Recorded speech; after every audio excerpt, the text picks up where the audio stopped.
Welcome to the Vision Profiles podcast. Join us, dedicated Apple Vision Pro users, as we dive into everything from hardware and software to apps and the latest updates in the world of Apple Vision Pro. I'm Marty Gensius, a faculty member at a Midwestern university, a podcaster, and an Apple product fan. I'm Eric Bolden. I worked in IT, but my interest is in finding interesting ways to share content, currently photography of birds, plants, and panoramic sequences. I'm Daniel Burkholder, a software engineer and technologist currently immersed in generative AI and AR/VR technologies. I'm David Ginsburg, the host of the In Touch with iOS podcast. I am passionate about technology, especially Apple, and use it in real-world experience. I am an IT professional and iPhone subject matter expert, and I learn new things about the Vision Pro every day. Well, we're running into that time of the holidays where you're not catching a lot of news, and some of the news you're catching are old articles that they've rehashed and decided to spin out again in some way or other. But I didn't even touch patents this week. Usually we get some stuff out of patents, and I just completely forgot to go there. But we do have some interesting stuff to talk about, I think. So, you can follow us on YouTube at YouTube/@Vision Profiles, Monday nights, 9 p.m. Eastern Standard Time, or catch the video later on YouTube or the audio on any podcatcher service. So what's new? Anything new with you guys this week? Any new fun stuff? Oh, there's always fun stuff. Come on. Well, it's finals week for my students, which means everything is slowing down at the university. At the same time, everybody wants to get something done this week before the Christmas holidays. But I'm feeling an end to it. It's really kind of nice. This weekend, I didn't have a lot of preparation to do, so I spent most of it in bed voluntarily, taking lots of long naps. It's sort of like, well, I did a little work. Time to take another nap. I did a little work. Time to take another nap. I freely napped all weekend. It was great, and I think that's going to be a sign for the semester break for me. A lot of that. Anything else new with folks? No, just doing some training this week for the training sessions at work, and involving the iPad, and having fun with that. And I got to stop spending money on Amazon. There's things like that. So. Well, we've deliberately set the signal out to everybody. We're going to have an easy Christmas this year, not one of these 5 or 6 present Christmases that we're used to, because Daddy's already spent too much money. And frankly, I try hard to find some new stuff to get, and I've been paying attention to the shows where they talk about, Chuck does that show on the gift guide, and I pay attention to it, and luckily there's not a lot there for me to spend money on that I already don't have or that I don't have use for, but there are a few items I've picked up along the way. And I had a good list though on my gift guide. It just got released, so yeah. I listened to it and watched I'd look at the lists and listen to the shows, and you did have a good list. But I got that stuff, so thank God I don't have to put any more purchases. I just snorted. Daniel, anything new with you or Eric? No, not in particular. I'm back to work a bit, and that's good. At least. Yeah. Good to hear. Some other news along that line's coming soon that I can't talk about, but hopefully positive. We'll find out in the next month or so. So big moves coming, hopefully. Yeah, it was quiet. Snow shoveling, ice, feed the birds. Snow, lots of ice. Quite pleasant. Yeah. Got a lot of ice damming on my roof. Yeah, we've got it all over the place too here in Kent, Ohio. I even have it on my screen. It's coming down. Every time I walk out the door, there's the icicles coming down. So coming down, yeah. Yeah. Well, There is a release candidate for VisionOS that has come out, VisionOS 26.2 release candidate, and we've got a link to the notes. And I know it came out last week. Dave talked a little bit about it on In Touch with iOS. There is not a lot of news with it. There's some interesting stuff. It helps with the spatial platform, including the refining of liquid glass that affects the opacity with control. New animations and fixes, along with developer updates like controller handling for the Logitech Muse and potential underlying support for features like AirDrop code sharing and an updated Find Me through specific user face VisionOS additions beyond the regular general iOS parity are minimal in the RC. So not a lot there. Dave, have you had a chance to play with your Muse yet? No. I just can't. I guess can't do it, but I just don't know. I never have the time because we'll talk about the new immersive video in a minute. But I did spend time on that. It was interesting to see where, that was the first time I saw in the RC release that they actually gave details of some of the stuff that was on the screen, and as opposed to just bug fixes, and they don't really just give you a detail. So we talked about that on my show last week. I need to do it because it was specifically mentioned, the Logitech Muse, that you could do stuff in Notes and Freeform and any pencil kit enabled app. So I don't know what I'm waiting for, but I got to get going on it. So I spent money on that silly thing, and I don't even try it. It was slow to roll out what apps you could use with it. It was. It changed almost from week to week, but now I think you can probably Google search and find out what apps, or use ChatGPT and find out what apps are currently working with the Logitech Muse. I have not gone back to it. It's sitting back on that desk. I haven't gone back to using it in some of these new apps yet. I'm gonna try and see how effective it is. Got time off coming up. I'm kind of able to spend more time on it. So So you alluded to it. Let's talk about it. Red Bull. Yeah. Woo-hoo. I watched it a few hours ago, just right when I got home, and holy crap. That was some pretty immersive experience. And, I was like, God, I'm too old to be watching this because it's so, there's absolutely no, even when I was younger, there was no way I would do that. That was some absolutely crazy stuff that those guys did, but interesting, cool. I did not see you also put in your notes about the Facebook posts from those guys that they were talking about it and then it showed the behind the scenes where the cameras really were, because boy, those slopes those mountains really were just not only breathtaking, but just I'd be scared out of my mind being up there. And interesting how they bring you up in they'll go up into using a helicopter to get up to the top of that mountain, and then they're squeezing into these very narrow canyon areas, and then then he tells you to knock the tree, and then the snow falls. The whole thing falls off you, and then it starts an avalanche of snow. So, but overall, it was, again, another exciting video, and I keep saying I want more. So I'm hoping next year we're going to see more titles, and maybe even a full-length movie. I would love it. Yeah. There is any Eric and Daniel, have you had a chance to look at it? I love the comment they had at one point of, there's all these puffy mounds of snow that will cushion you. Yeah. And so this guy jumps off the mountain and hits the puffy snow and goes down, and the next guy who's queued up, all of a sudden all you have is this sheer cliff.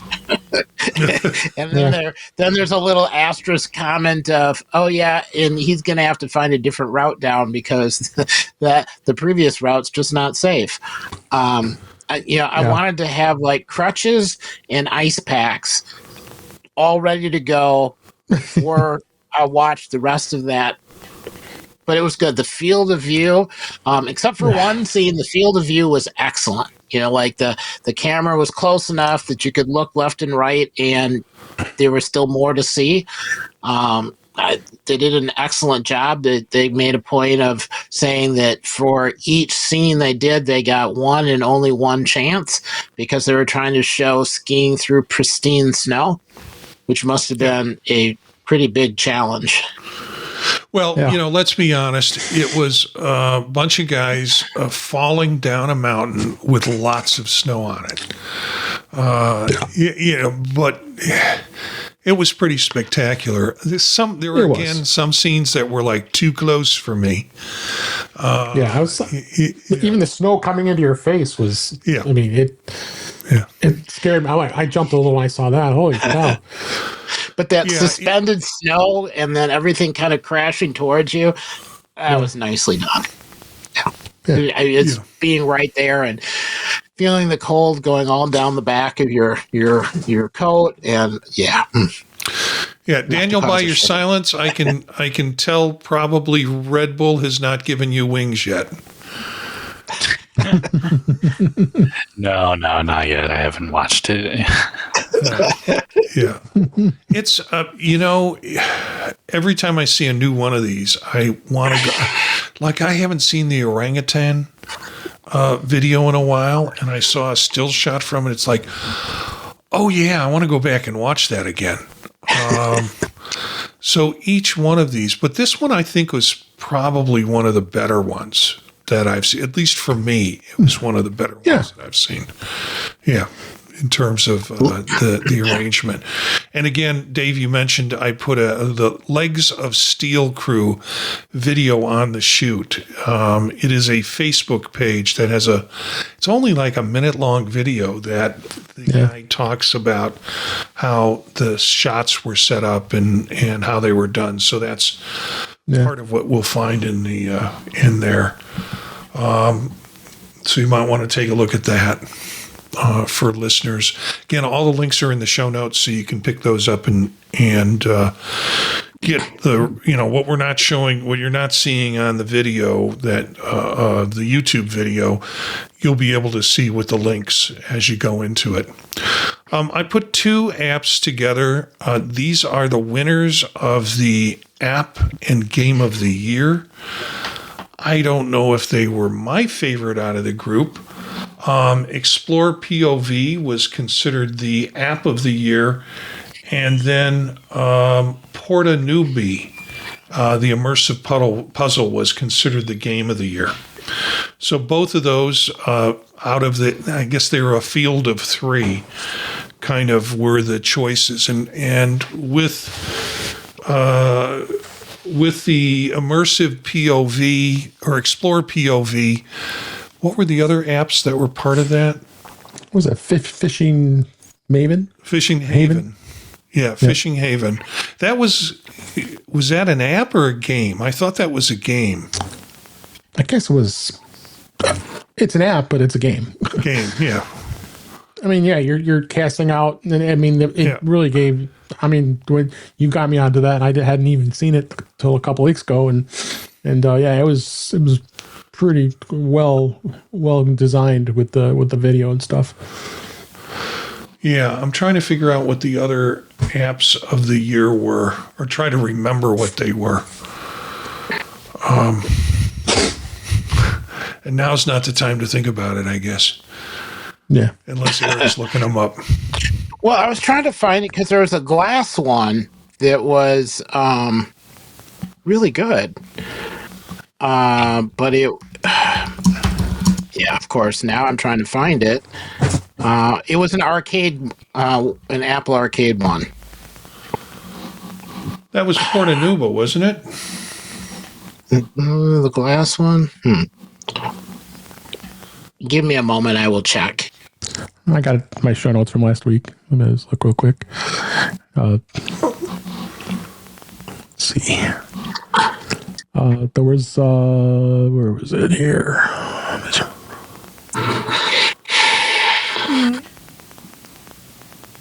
What was it? Week before, I think it was. He's using his Vision Pro to look for it. Okay. Yeah, I went in and all they're showing right now, Apple Store Absolute Year, meet the finalists.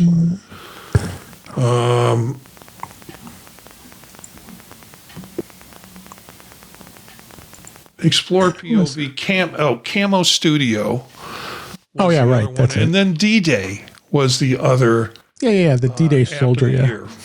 And again, these are developer and design based kind of decisions or choices. Yeah. Oh, it's And weird. I then- can't get it to. The games of the year. This is great. Great content here. Portanuba, Fishing Haven, and Gears and Goo. How can we forget Gears and Goo? That's right. The game of the year. So we've got, but Portanuba was the winner of that category, as was Explore POV in terms of the app category. So What about in arcade? What about Glass Breakers?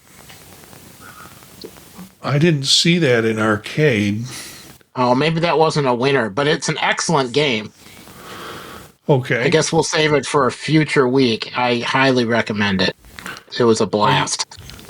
Eric's got his headset on right now. Are you playing it right now, Eric? Yeah, well, what is that thing you got around your chin? I don't even know what that is. That's his headphones. Oh, my gosh.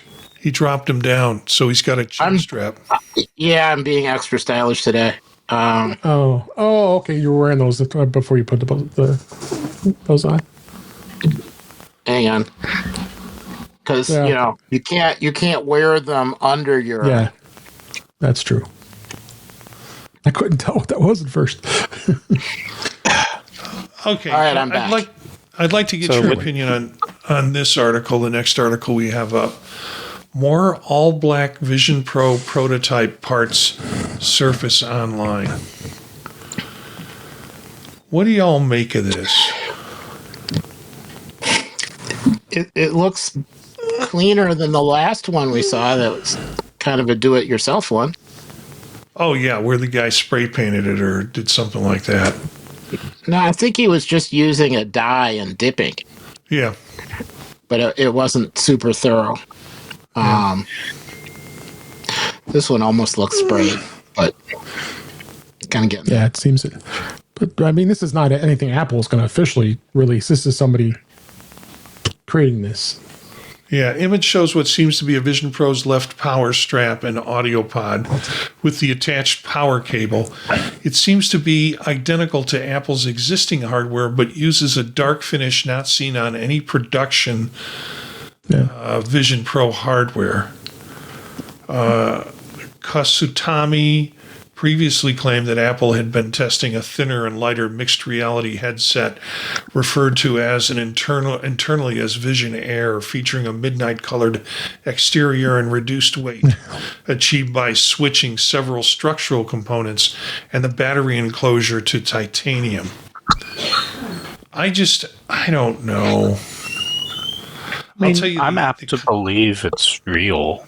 I mean, I have no reason to not believe it's real, and they certainly had made production prototypes to test different colors just to see what they'd look like. So, I mean, there's probably one of every, because this is that same material. Yeah. It was like the watch bands, like the sport bands. It's like that same material. So there's probably a whole rainbow of colors in their labs. It wouldn't surprise me just to see what it looks like and, try it out. And there's probably a whole array of different different fabric colors too. Like, I'm sure you guys have seen like black dyed light seals and all that. They look cool. I'm sure there's a real one that exists in a lab. Yeah, we just talked about that a couple weeks ago. Yeah. The comments on this are absolutely cruel. Funny, but I said that first one I was going to bring up is That's too I would have good. brought the black would have brought the black version for my AVP. Doesn't look dirty when it collects dust. Ow. Yeah, ouch. Harsh. That was very harsh. It's great. Yeah, and then they start talking about the roadmap and how it's changed and how they're doing glasses now and everything like that. No gold, no purchase. That's Funny people. yeah. People are having fun with it. So we've got some folks we've got Cletus in the chat room, and we've got another 7 folks in there. Hi, Cletus. Glad you could join us. He is chatting with folks and is part of that. So next story is this one I thought was interesting. I don't know what to make of it. Ex-Apple engineer's new startup claims to beat Vision Pro in speed. This is a former Apple engineer is drawing attention in China after revealing an XR chip that claims to outperform Apple's most advanced technologies. Wang Chaohao, who worked in Apple's extended reality team, now leads Gravity XR and is pushing China deeper into the mixed reality race. His new chip positions the startup as a direct rival to Apple Vision Pro. This is coming from the Mac Observer. The chip is the GC GX100. It's a 5 nanometer all-in-one XR chip. And they talk about some speed differences where there's latency. The boldest claim comes from latency. Gravity XR says the GX100 reaches photon-to-photon latency of 9 milliseconds, whereas Apple sits around 12 milliseconds. And although that gap is there, it really improves how smooth the natural headset feels with it when you're using it. I don't hear anything about a device. What I hear about is a chip. And I guess that's my question. Is this, do they have the wherewithal to put this in and create a device at this point? I mean, I don't see why not, but any thoughts? Yeah, I don't see why not. I mean, there's already a bunch of headsets out of China, like kind of competitor. I don't want to use the word clone, but for lack of a better word, clone. So, I mean, I don't see why not. This doesn't seem outrageous either. Honestly, I kind of read the title of this article as second generation chip is better than first gen. Yeah, I hope so.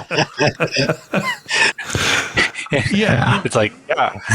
And it's not like the Vision Pro was even started out with a top-of-the-line chipset anyway, regardless. Now, maybe the R1 was its top-of-the-line in that category, but to be fair. Yeah. And, I would be far more, as far as I can tell from reading this seems like it's only, like, talking about, it would be the equivalent of comparing it to the R1 chip, since it was only talking about the photon-to-photon latency. So, I mean, not to dismiss the gains, but I would be even hyper impressed if they merged essentially in Apple chip world term, if they essentially merged the M and the R into one stack, and they got that. Whoa, okay. Then really cool. Instead of having this 2 chip and then having to bridge them together. But details are fairly light on that for sure. So the chip they're talking about here is the equivalency of the R1 chip in the Apple. It's not the processor itself. Can you tell? Is that what you're saying, Daniel, or am I mistaking it? I'm assuming that's all from the lack of detail. So by R1, you're talking the latency would indicate it's what's running through an R1. Mm-hmm. Okay. Eric? Yeah. So it's what is in the real world that gets passed through to the cameras, is I'm guessing what they're talking about. Yep. Yeah. And getting lower latency is important, especially if you start to move towards trying to have glasses where you would be expected to be walking around relying on whatever that image is. But I don't think it really matters in this particular case. Yeah, and it doesn't matter as much if you don't have a high refresh display to pair with it too, which, I mean, one would assume you wouldn't gimp such a chip with a low refresh rate display. And all of these headsets nowadays are coming with like 90 plus hertz displays anyway by default, so probably not anything really to say about that, but yeah. I'm going to jump to the next article, and I know Dave follows sports probably more than all of us, but Apple Immersive to stream select Lakers games on Vision Pro. And we've heard this. This has been kind of mentioned before. This article goes into a little bit more depth of what the process is going to look like. And for those of us not living in Southern Illinois, or it's not Southern Illinois, Southern California, it looks like there's opportunities for us to see this and see these immersive games the day after, or as if your Spectrum Sportsnet picks it up in the location that you're in. But this just means one thing, at least as far as I'm concerned with the Lakers. It means Laker girls in 3D. Oh my gosh. My response is meh. I just lost interest in NBA, the NBA for quite a long time. I like what they're doing with this app. I wish I would see it across other sports, but it takes time. They're not as well invested into it. The NBA has really been pushing. They changed networks this year. They're just doing a lot of changes, so they're trying everything to get people interested in what there's all about with basketball. But there's big fans out there. I've lost interest for a long time now. I go back to the 90s when during the Jordan years, when that's when I was a fan. Yeah, I've never been a fan of basketball myself. I just don't understand the excitement of the sport or the setup that everybody watches for. It just doesn't grab me that way. And so I understand you not being thrilled about it, Dave. MLS, is this possible for MLS? Anything's possible. They're partnered with Apple. I mean, that's right, and they're also doing the soccer in Spanish soccer league. What is it? Madrid. Are you talking Madrid? Yeah. Oh, Madrid. Doing stuff with Real Madrid. So yeah, we'll see it in soccer. I would love to see this in baseball, but I'm a baseball fan. Yeah, I am too. I would like it too. Well, now World Cup coming up next year. That's going to be a huge audience right now coming up here. So for soccer. Yeah. Well, this article was in Sporting Tribune, and again, another one I've never heard of. Yeah. It goes into kind of a breakdown of how's it being picked up, how is it being shot, and then where it might be available through both the Sportsnet and the NBA apps in 1 to 3 days after the game. And obviously through the Sportsnet app, I think is something, or Sportsnet, I think is some aspect of Spectrum. I have Spectrum Wi-Fi, but I don't have Spectrum, streaming TV video or anything like that. So, also the possibility of theater-size virtual screen through the Spectrum TV and NBA apps, which offer features such as real-time stats, multi-view, and 3D tabletop mode, which we've seen in other sports. So that's pretty cool. Yeah, the NBA has already been doing it in their app already. So, because I've seen some demos of that. That's being put together by Steam. And The claim in this article, and it's coming from Tom's Guide, is that, and Steam has confirmed this, that it'll lack Apple Vision Pro and MetaQuest features. The stereoscopic 3D content is not going to be available at launch, but it's on their lists to get there. So it's sort of like, I guess it implies that it's going to be used as a gaming device to play 2D games or view content with a 3D effect, but we know that feature won't be available right away. Could come in further updates in terms of software updates, but right now, not part of that. Daniel, any thoughts on this? You're our kind of gaming person with this. Ugh. I'm being called a gamer. Ew, icky. No,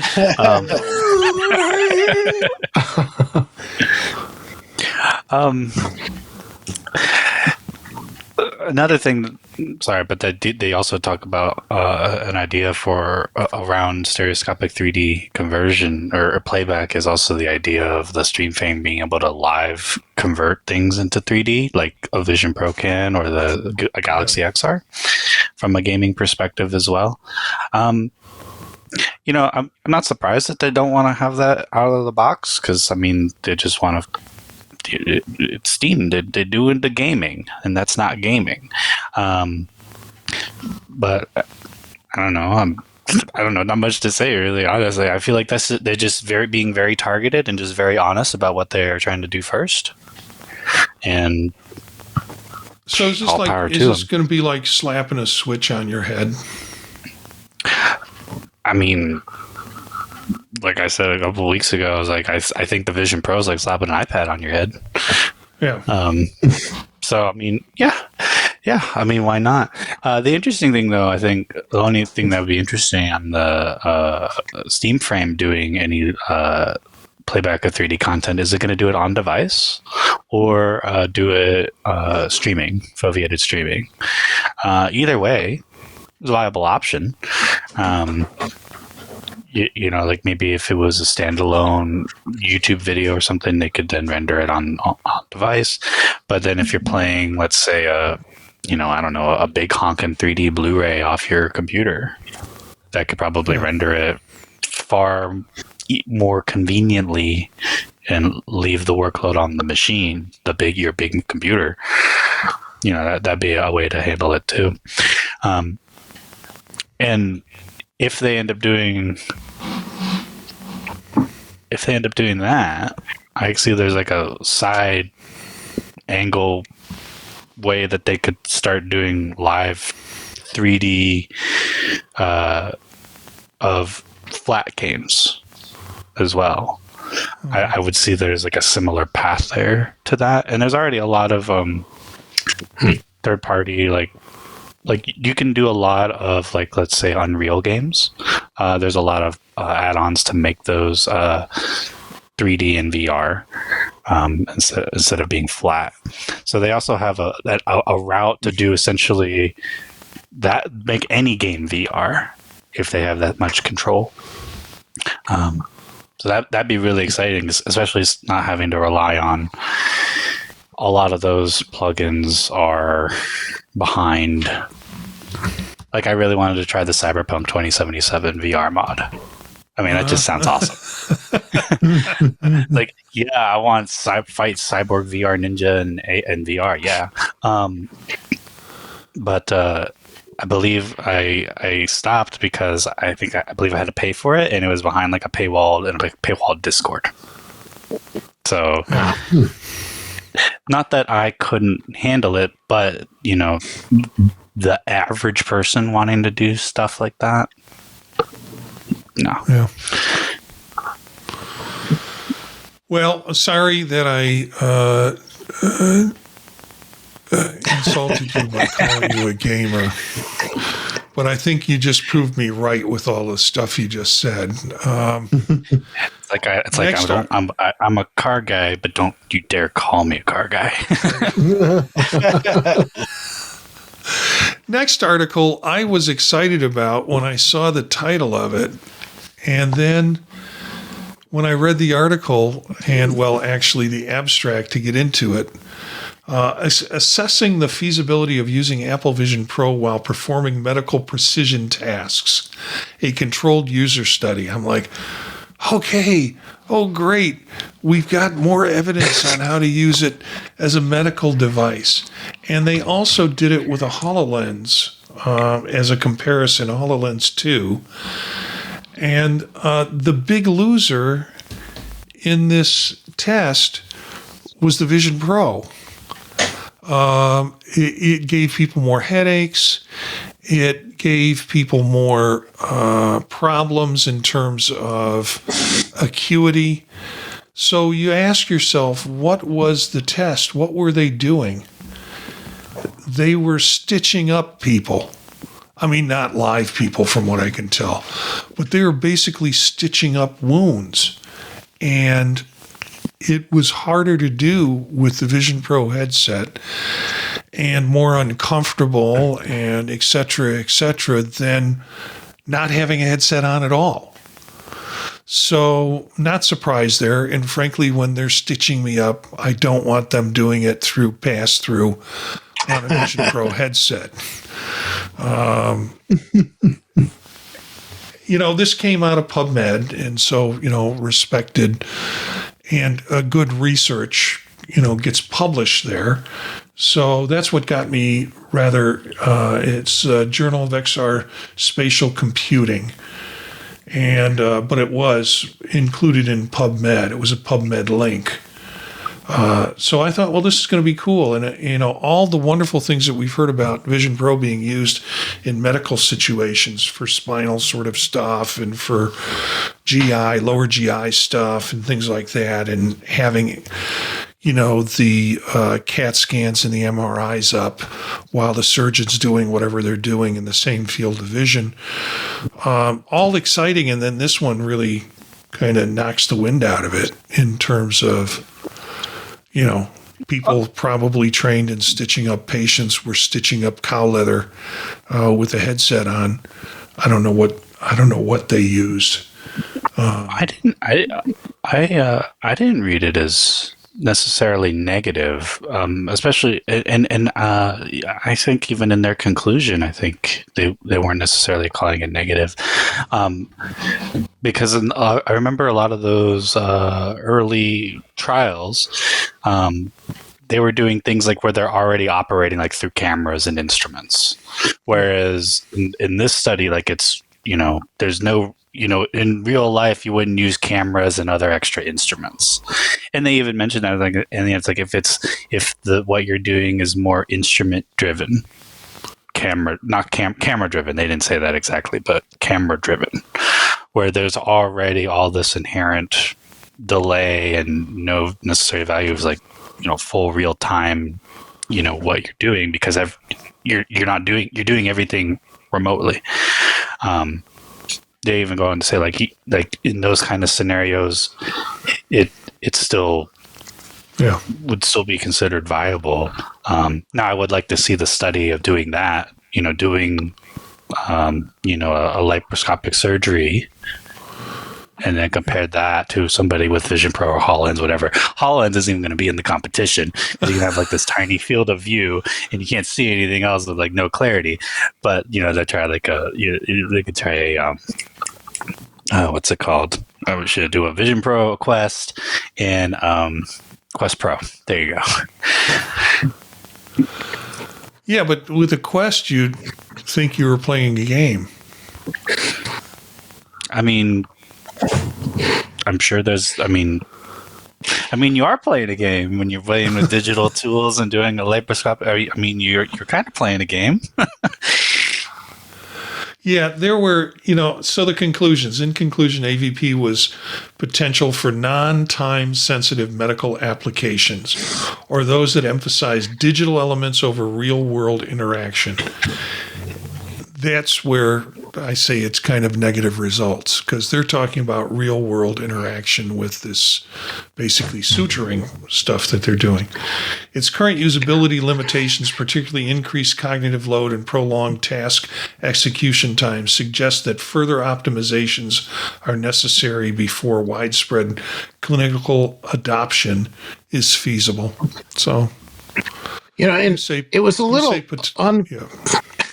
Go ahead, Eric. it was a little unclear in this kind of details, like which version of the OS was running during this test, and were they using magnification? Did they have optical inserts? Did they have readers? How would they normally do it? Would they normally use glasses that had magnification to be able to see to do the stitching, or would they normally just do all that stitching with nothing? They had that control group, but I was a little unsure on, did they have glasses or not for the control group. And then it also didn't mention anything about, were any of the testing individuals used to using any of the other headsets? Did they do gaming or something else with the other headsets so they were used to it, and then they jumped in and did this, so it's not really a change? The thing that had me most confused is what were they doing that caused them to get sick? I mean, were they looking back and forth a lot, or that I'd be kind of curious about, because some people have had that problem, but they're usually doing something somewhat unusual and with a lot of motion. And movements, head movements. Yeah, it doesn't describe that enough to know. The only link that we have here is the abstract to the article. I don't have a PubMed subscription, believe it or not, and otherwise, Dave's laughing. He got that one. I did.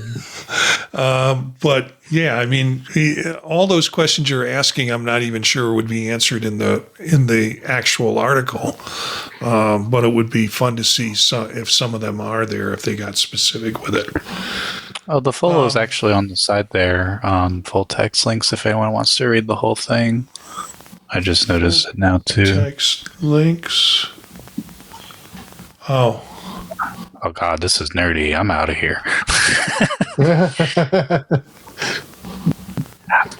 My vision felt a bit blurry. I could not see the difficult. I had difficulties to see the needle and also do the knots. That's fair. That's super fair. Yeah, I can totally see that. Yeah, you're right. There is to this link, if you want to read the whole article. I just pulled it up. And I guess Daniel was also reading from it. It was very difficult to estimate the depth. There was there was less contrast compared to reality. Yeah, that all checks out 100%. Yeah. And then I can see how the HoloLens then perform better, because that's a little AR on top, not living your whole reality through cameras. And you probably couldn't get close enough and focus enough as much as you could, even though I hope you're not right on top of them without wearing a headset. But still, it made it. Yeah, I got even blurrier when I was leaning closer to do the stitches. Yeah. Okay, let me be the first one to say this. Nerd.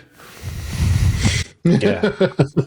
Well, I mean, it's interesting. I guess what I would really want to know is that something where the only way to make this work would be to have like a microscope with a video feed, or like if you had reading glasses that had magnification, would that be enough to make it work? Because I know well, because I've done things like reading a book while I'm wearing the Vision Pro, and originally that was not a good experience, and then I switched my optical inserts, and now I'm fine with it. And the software got better later on, works a whole lot better. So I'm still curious. I'm glad somebody did the study. I hope that they go back and try this again a little bit. to figure out, well, then what do you have to change, or have Apple go and fix it. Oh, and they added a zoom accessibility, which the zoom is pretty cool. I mean, it's what you would expect out of a digital zoom. It's a digital zoom, but Yeah, but it makes you puke. Not me, maybe you. But Well, like if you have to look back and forth and you do like the maximum zoom, you get motion sickness right away with that. You have to be careful how much zoom you're doing. I gotta try, but maybe playing it out a little further, with the zoom feature, it makes me want to have like a real optical zoom in the Vision Pro, which has a whole bunch of implications on societal implications of having such a thing on that. Sure, 100% it does. But then also you could have a macro, and then maybe you could even have better hypervision while doing this kind of stuff in a future vision iteration. Or Spidey sense? That'd be cool. Well, I would just take a nice video feed from a dissecting scope.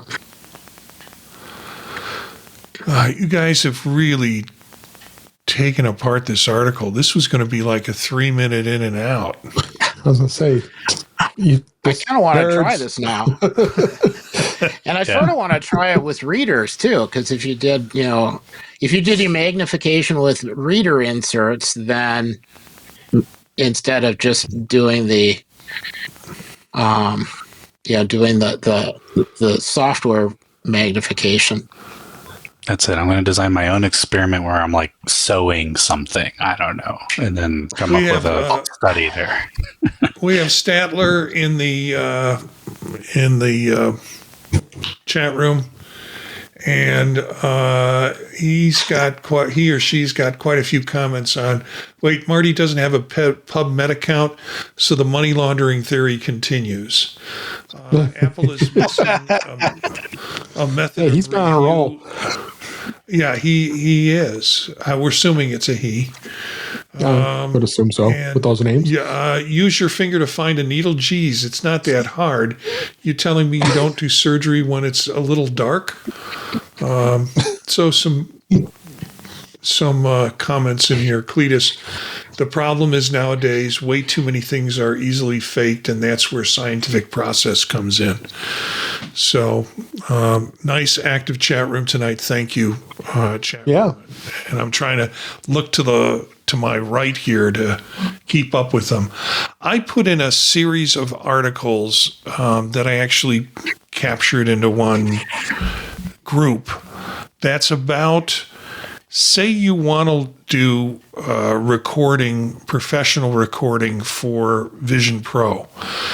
These are all articles that are about the how-to of doing it. And the first one that I start off with, and I don't expect us to spend time on this, but I just want to make listeners aware that you can find all these links in the show notes. I think Eric has probably seen a few of these, and so once I get through them, we'll take some comments from the group on that. But Apple Vision Pro strategy for immersive video production, live sports, static foveation, and monetization challenges. And this is all described in this article, and it's got links to some other videos that are part of this group that I'm sharing with you. Shows the difference between what an immersive camera monitor looks like and what the audience view is like in an Apple Vision Pro. This is really got a lot of content for folks that are interested in the photography and videography of this whole process. And then some of the direct links here that create stories with immersive video and audio. This comes from the Apple developer site. And the video is there. It is 60 minutes long. Then you have another video that's 9 minutes, an introduction to capturing Apple immersive video, maybe a good one to start with. Again, on-stage training pieces. that are captured live in YouTube. And then you have a 6.5-hour video, day one, create immersive media experiences for VisionOS, followed by day two, create immersive media. Again, another 4.5-hour video there. So, folks, comments on this or this batch? Yeah, that came out a little bit ago, but it's got some good stuff. Yeah, but they said 4 hours. It's a long time to commit if you're not, especially if you're not a developer. Yeah. It's still pretty interesting, and they kind of break it down so you can jump to the parts you like. You can skip over the ones that don't seem to apply. And it does a lot to sort of explain some of why we haven't seen a lot more video up until this point. So for everybody who's really chomping at the bit and you want to know why, in a couple of days worth of video, you can find out. Yeah. But it's interesting to see the challenge. It basically, as far as I can tell, gets reduced down to you can't really send every last bit of information that comes from the camera to a whole pile of users. So if you want to do it at scale, you have to shrink it down somehow, yet still leave it high enough resolution that you can see the material, read the material, get the sound, and not have it skip all over the place in the wrong order if you're streaming. That's kind of what it comes down to. Yeah, I think it, the first article I talked about that came out this week by Cined, CINED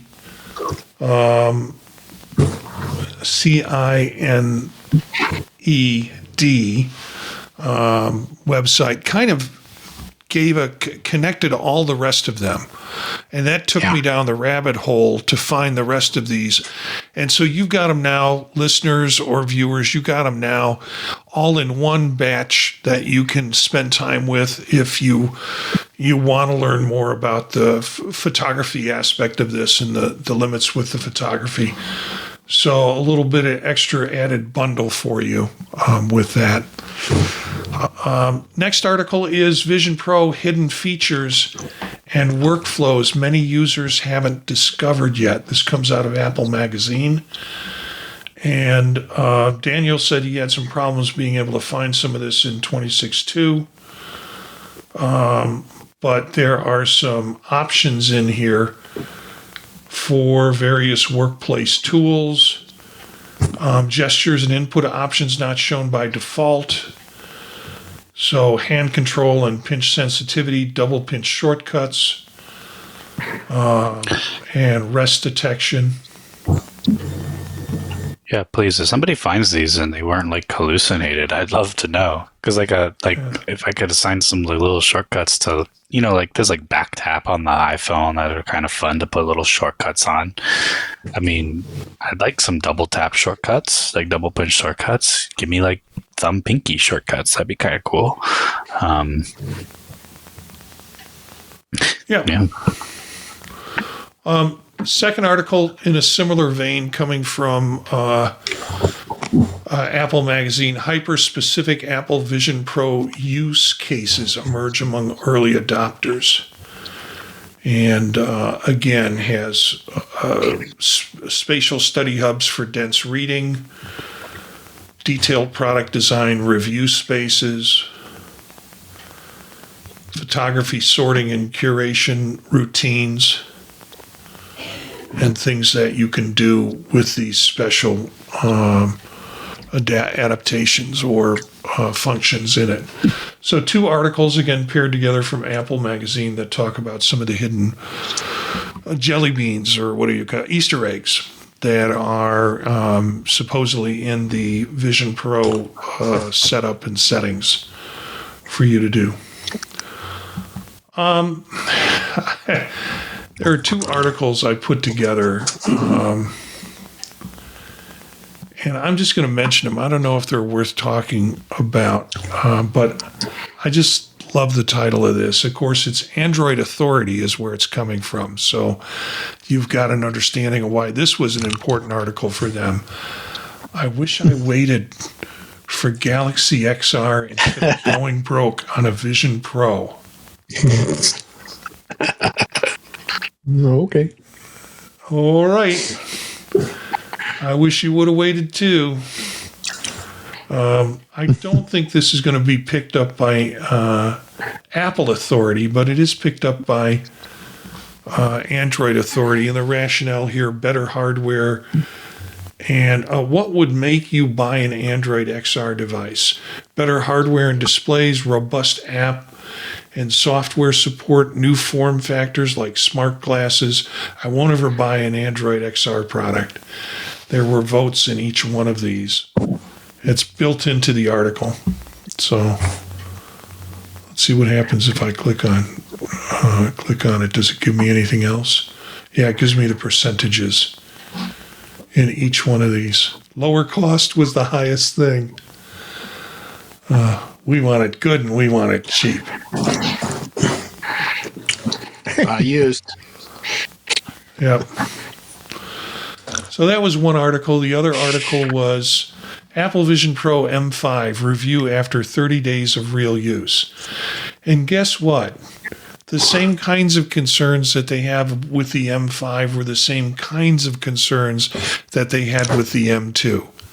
So I love it where they kind of put you in a position to say, I'm going to take a look at this new device and then give you no information that is particularly related to the new device, which is the new chip. They just talk about it weighs too much. The eye-hand tracking is and spatial audio is excellent, excelling in relaxation, gaming, and multitasking. It's a bulky design and a high price tag. Yeah, we haven't heard that before. Blah, blah, blah. Blah, blah, blah. Yeah, while the two devices provide comfort and customization, its short battery life, yeah, we heard that too. Gaming and productivity features are impressive but cater to niche audiences with limited gaming libraries and excessive multitasking capabilities for everyday users. I don't know if they're saying anything in this article that's specific to the M5. You know, you could have been trying on a box of cornflakes for 30 days and come up with the same conclusions. Too expensive, too heavy, and not enough games. Yeah, you could almost say that about any headset that's not a gaming headset. You could almost swap it out. I'm trying watching. Moon Player uses some people. Okay, the people are talking in the chat room about the different gestures and things like that you can do. Yeah, so two articles. One, that I wasted money. I should have bought a Galaxy XR. By a journal that's about the Galaxy and Android devices. And the second one was about a review that's not a review of the M5, Apple Vision Pro M5.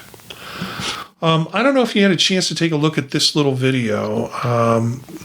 Basically, it's an interesting drone that has capability of doing spatial kind of photography with it. And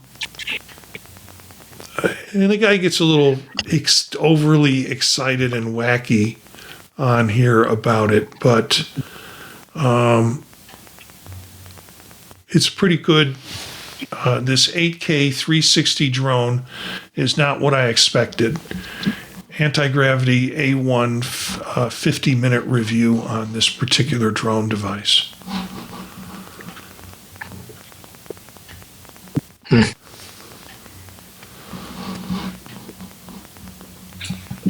So I throw that in.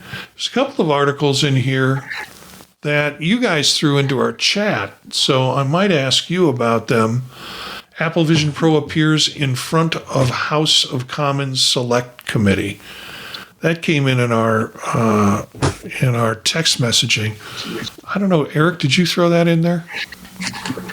I might have. That sounds really familiar. Yeah, you did. Now, you ask me what happened in it. Now, I think basically they came in and they were just showing examples of what a device would look like, what it can do, what its capabilities are, how it might be used, giving people background. Yeah. I don't totally remember the details, but it was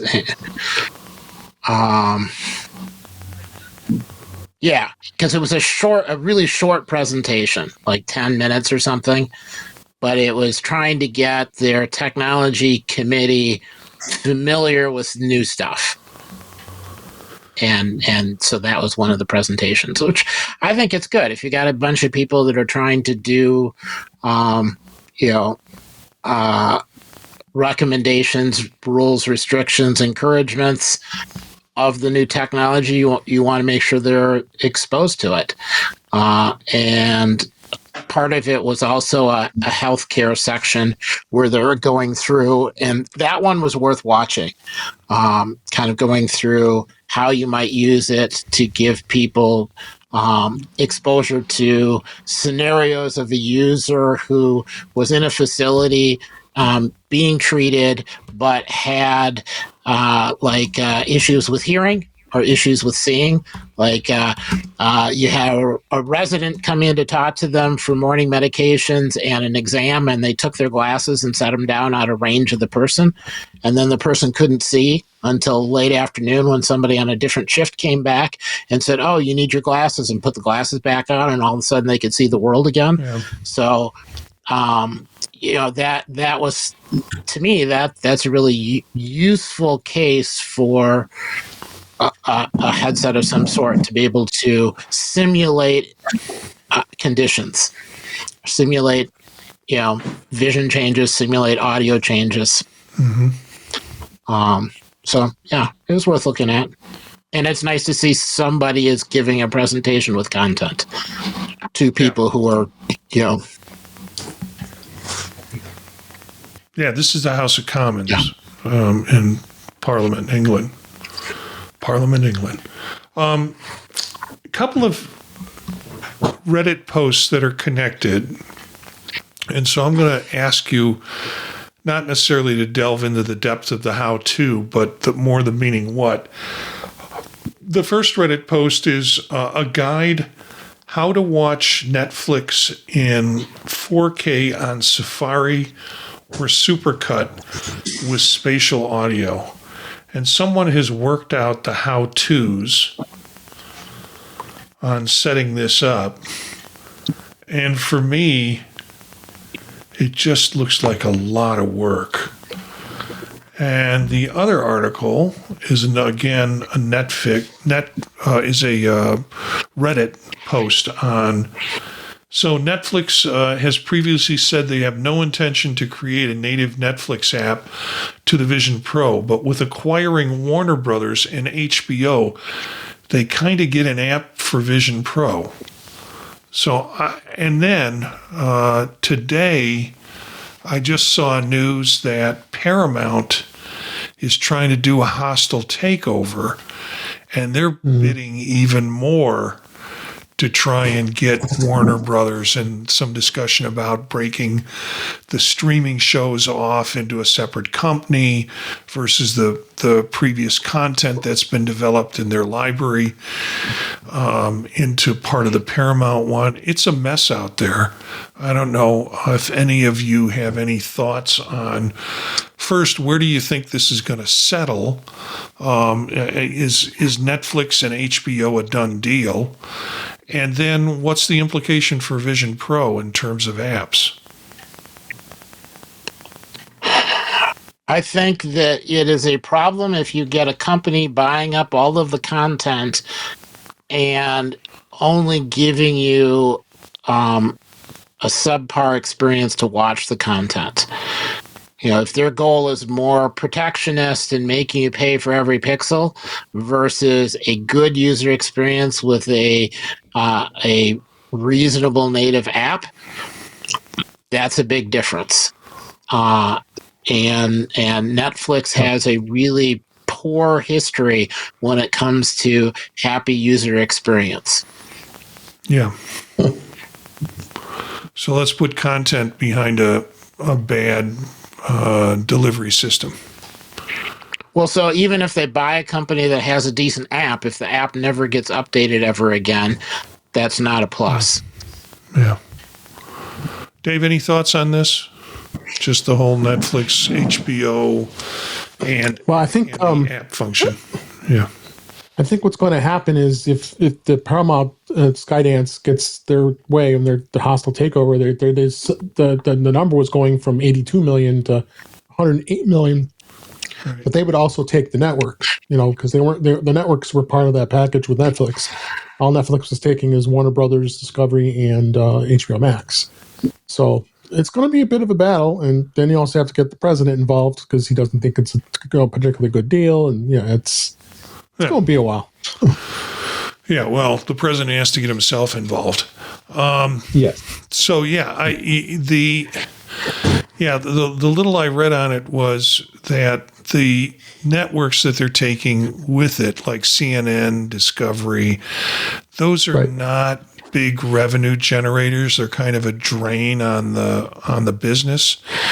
So they're part of the thought is that they'll set that off as a separate piece or a separate subsidiary to run all that.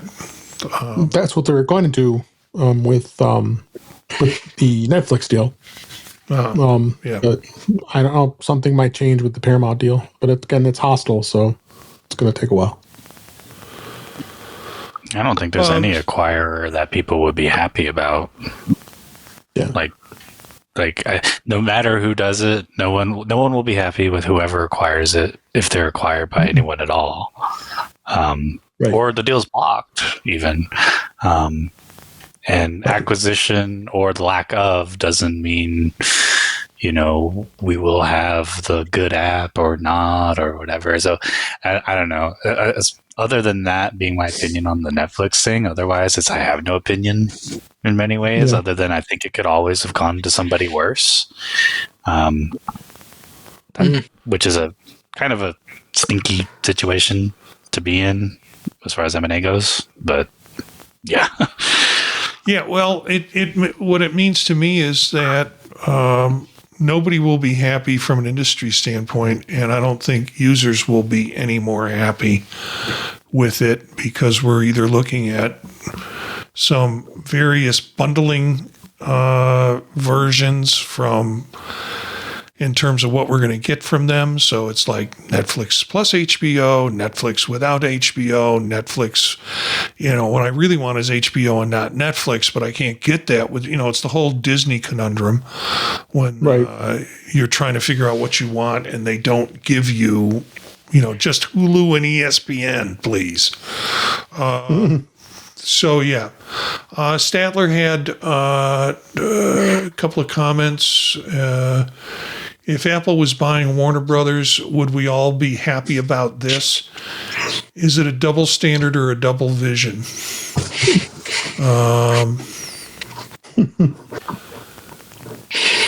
What if it was Jeff Goldblum?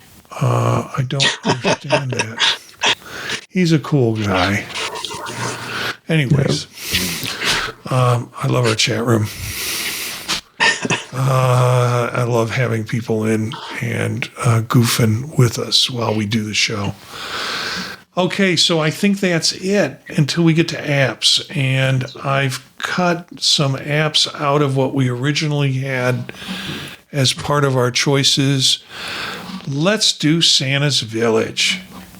Ho, ho, ho. Eric, you want to talk about Santa's Village? So it's basically a snow globe with lots of activity and no glass over the top. So you've got you've got audio and speech and elves running around all over the place. There's a train that goes around at regular intervals. Really, the biggest issue I had with it is there's a button you have to press to get the whole thing started, and it took me a while to figure out how to press it. I think there's just a time delay. It takes a while to load before you can get it started. So you just wait a little bit, and then you can press the button. Fairly well implemented.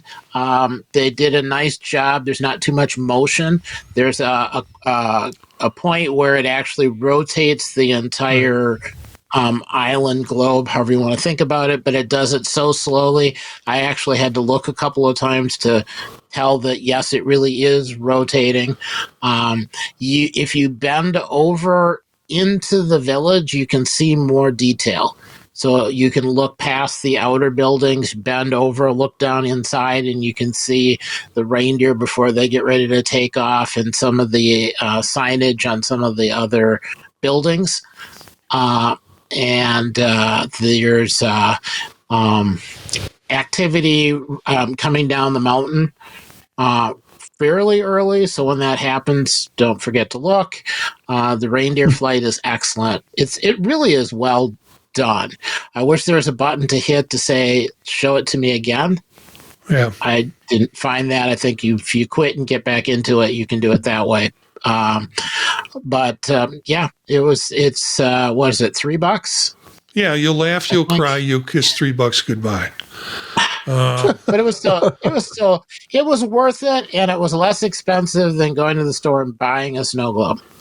Yeah. And there's more activity, more I like it when you bend over with your headset on and you stick your head in the, like, over on top of the elves, and they all start screaming and eventually take their own lives because they figure.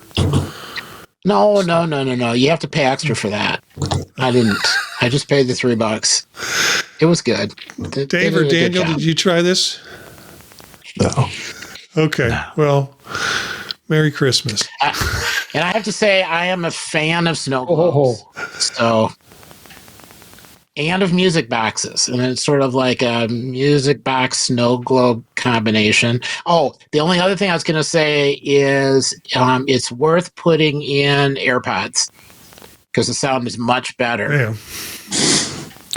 Yeah. Always. I ran into some problems getting it started. First, a couple of things our listeners should know.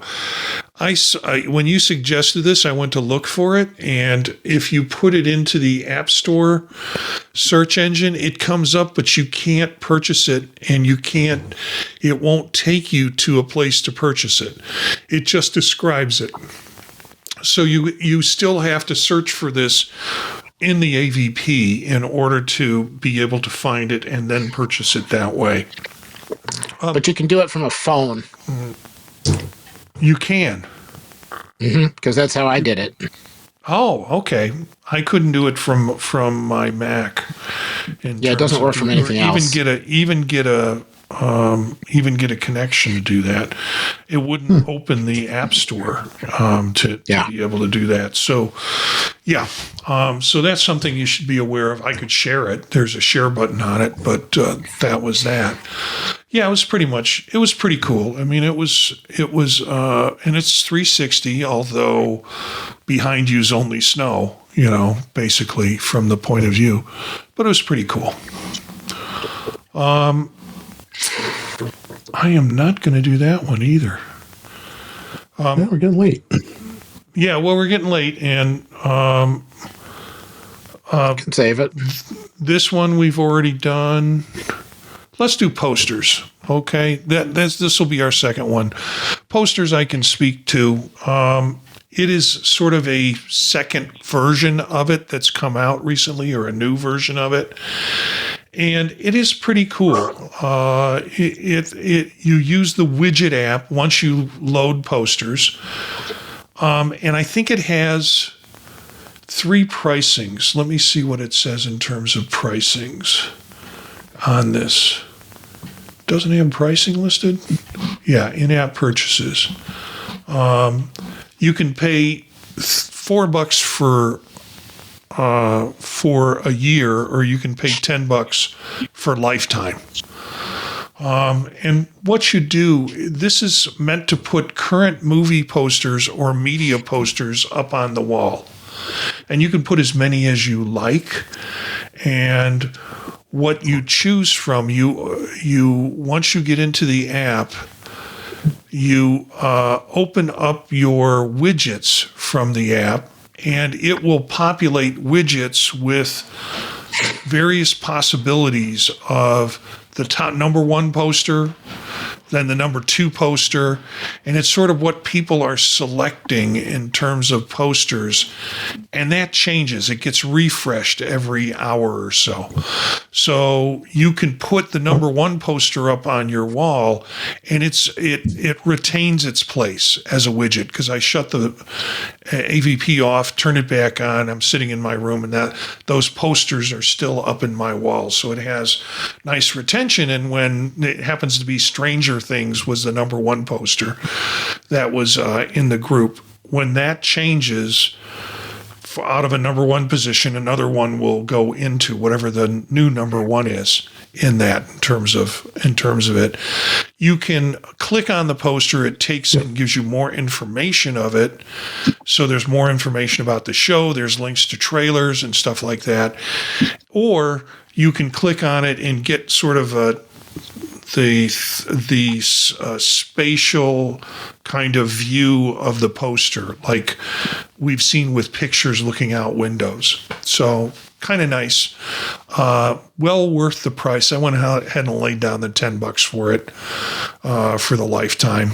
And it's really quite a cute app, and they did some new things with version 2.0. Persistent spatial widgets, no more position warnings, comprehensive detail views with cast ratings and synopsis, spatial 3D viewing. So all of this stuff that I talked about, relatively new with this app, with the 2.0 version that came out November 23rd. So worth taking a look at, and probably worth getting, at least trying.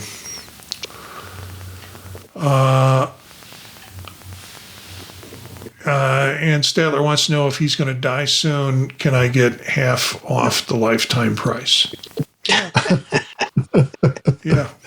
I would like to see it maybe cut down to a quarter or a tenth in your case, Statler. So $1 is about what the rest of your life is going to cost for the poster. Yeah, but if you put in extra quarters, you get more lives. Yeah. Number one poster. Yeah, number one poster. So just Wicked for the next decade. Yeah, Wicked Part 1 and Wicked Part 2. A craze. Yeah. That's poster 1 and poster 2, and then of course the Eros tour. That I think wraps it up. For any other comments from the folks here? Then let's hear where we can find you. We'll start with Dave. Well, you can find me at InTouch with iOS, InTouchWithIOS.com. We're recording a little early this week because I had a work commitment. So I'll be recording on Wednesday night this week at 7 p.m. Eastern Central. You can find me on my YouTube channel, which is youtube.com/InTouchWithIOS. I'm on Vision Profiles here on Monday nights, Mac Voices Live on Tuesday nights with Marty, Eric, and the gang. And Thursdays we usually record, and then on Friday I am on the Mac Show with the British Tech Network, and then social media is Blue Sky, Mastodon, Dave G65. Thanks, Marty. Thanks, Dave. Eric. I can be found on Mastodon. Mastodon at eabolden@mes.to. Otherwise, what day is it? Monday? Mondays here on Vision Profiles. Tuesdays on Mac Voices Live. And then rounding out the week on In Touch with iOS, usually on Thursdays, kind of covering all the news. Yeah. Daniel. You can find me here every other week or so. Otherwise, I'm a ghost, except on Blue Sky. which is at IOExpander. All right. And you can find me here Monday nights on Vision Profiles, 9 p.m. Eastern Time with Dave and Daniel and Eric, all part of the show. We have done 83 shows. I can't wait to get 100 to 100. I know Dave is headed towards 400 with his show coming up on In Touch with iOS. And thanks for everybody who joins in on this show in the chat room. Cletus and Statler. And we've had about 10 people, I think, at one point watching in the chat room. And that's always been good. Tuesdays with Chuck on Mac Voices and the whole gang there at 8 p.m. Eastern Time, live streamed on YouTube with Mac Voices.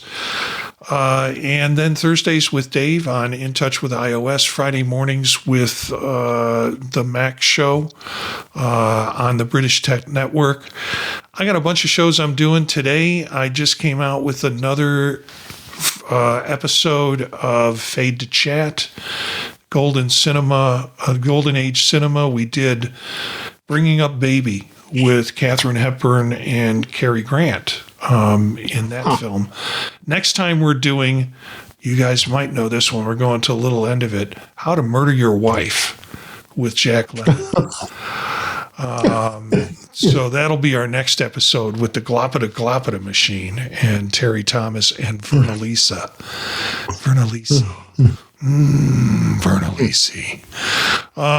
Anyways, now that I've creeped you all out, so Fade to Chat and Circular Firing Squad and a bunch of other shows you can find at thepodtalk.net. That's the website for this and all the other shows that I do. And you can find me at Gencius, Jencius, at Blue Sky and also on Mastodon. Where can you find us? Well, the website I mentioned before, thepodtalk.net. You can also email us at thepodtalknetwork@gmail.com. And thanks for tuning in and being part of the show. Listening after the show, listening during the show, just being a part of it is great. Email us if you've got suggestions for the show, or maybe even if you want to join us at some point. That's very cool. Our bumper music is Free Jazzy by Steve Combs, courtesy of the Free Music Archive. Learn more about this Vision Profiles and other shows, again, on the website, thepodtalk.net. Spread the word to other visionaries. Thanks for listening, and we'll see you next time.